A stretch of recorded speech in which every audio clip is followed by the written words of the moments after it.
I know I've been saying for a while that the demo is coming soon, and there's just been a few things that keep holding me back. First of all is the demo good enough? I just wanted to make sure there was a very high level of quality when getting this out to people, and that there were no bugs present.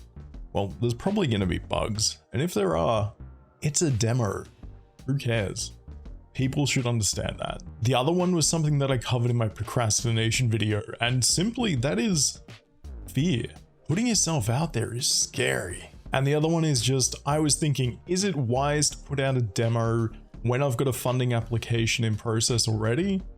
Main draw to a demo, and what a lot of indie devs do, is have a Kickstarter running alongside their demo in order to get traffic going both ways to their demo, but also to the Kickstarter page so they can get more funding. Well, I've had a lot of arguments with myself. Just release the bloody thing, and I've decided that the demo is now live. Holy crap. I can't believe it. I can't believe we're actually here. This is a really big moment. Sure, people have played the demo for testing. You've seen a lot of clips, you've seen a lot of GIFs, you've seen a lot of screenshots, but now you can play it. But before you close this video and play it, there's a few other things I really want to cover. Alongside the demo is the Kickstarter launch page. Now, this isn't a full crowdfunding thing going ahead right now. This is just preparation for if the crowdfunding needs to happen. So this will be shared in the description on social media, through videos, and through the game itself. So if you're interested in following the Kickstarter campaign and when it goes live, potentially supporting or just seeing what's there, please follow the Kickstarter campaign. I would really appreciate that. The campaign will go live if for whatever reason the funding application I've got going at the moment falls through, or if I haven't heard from them in their estimated timeframes, because I really need to start getting voice actors, because I want voice acting in this game so bad, and I really want to start the process of recruiting a sound designer.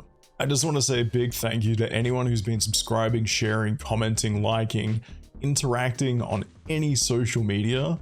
It feels really good and makes me feel that what I'm doing, people are interested in. So please keep that up. It helps both the project, but also makes me feel nice inside. How am I feeling about the demo release? Well, it's honestly terrifying releasing a demo and putting yourself out there no matter what you're doing. Much like the release of 7th Chance, and that was the full game release, I've started having nightmares already that there is some major bug that I have not caught, or that a tester hasn't caught, and that I haven't fixed, and is going to cause everyone to absolutely hate the game. Now, this is just my brain talking. I've done so much testing myself, and the testers have done a crazy amount of work trying to break the game, that I know most likely it's not going to happen. But if it does, I already feel that, you know, I'm a solo developer. It's all on me. It's my fault that this thing is fucked. The release time of this video and also the demo is as early as possible. Now, the reason for that is because I want to make sure I can spend the time fixing bugs, responding to feedback, any player comments, anyone that's got issues, I can try fix it as quickly as possible. The worst idea for me would be to release this just before I go to bed, and then I have this horrible shadowy enigma weighing over me where I don't know what any of the reactions are to it. That's all the good news out of the way, and a little bit of my fears. So what's the bad news? Well, it's not really even bad. Someone mentioned to me that they were going to be playing this on an Iron Neo, so full controller support, smaller screen resolutions, and I went ahead testing that. The resolution scaling works fairly well. Like, you can still read everything, still interact with everything you need to. There are some outliers in the resolution modes, but I really don't think anyone's running those resolutions anyway. But hearing all this, and especially that they're going to be using a handheld device, I thought it would be smart, really, to go through and test controllers entirely and quite a few times. Test every possible use case that I can think of and see what happens. So what happened? Well, you may remember from a few devlogs ago, I said that implementing controllers early was very important to me, and the struggles I had going implementing those controllers. I was happy to never have to touch that thing ever again. Well, I found out at some points, if you are using a controller and you do certain things, the controller movement will be very, very slow. One of the sticks won't work when you're interacting with menus or conversation options, and then sometimes it would just stop responding entirely. Great. That's what you want to see when you've just decided a demo release date and you've got a few days to fix it. It took only a full day of coding to fix this. So there's a lot of forced situations I've had to just cram some code into. There's a few checks and balances I've had to do as well, just, you know, checking if control is active and a certain event happens. And while some of it is a little bit sloppy, I'm fixing that now.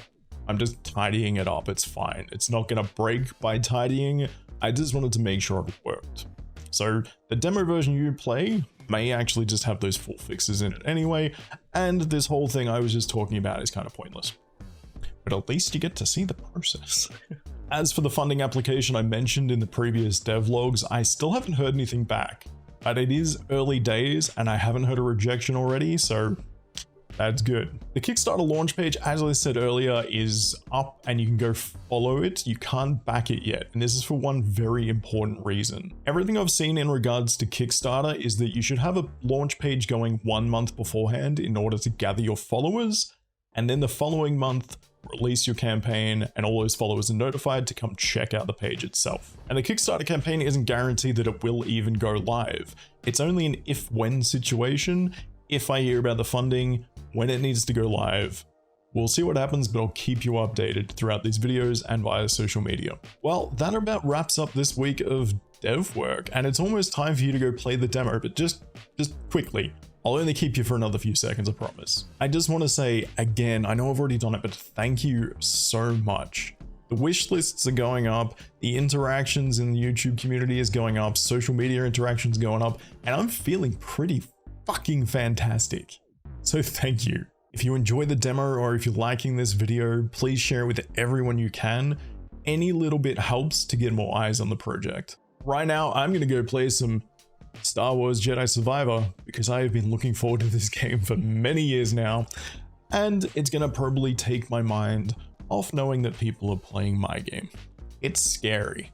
Once again, thank you very much for watching. My name is Andrew from Stasis Booth Games, and as always, stay indie and enjoy the demo.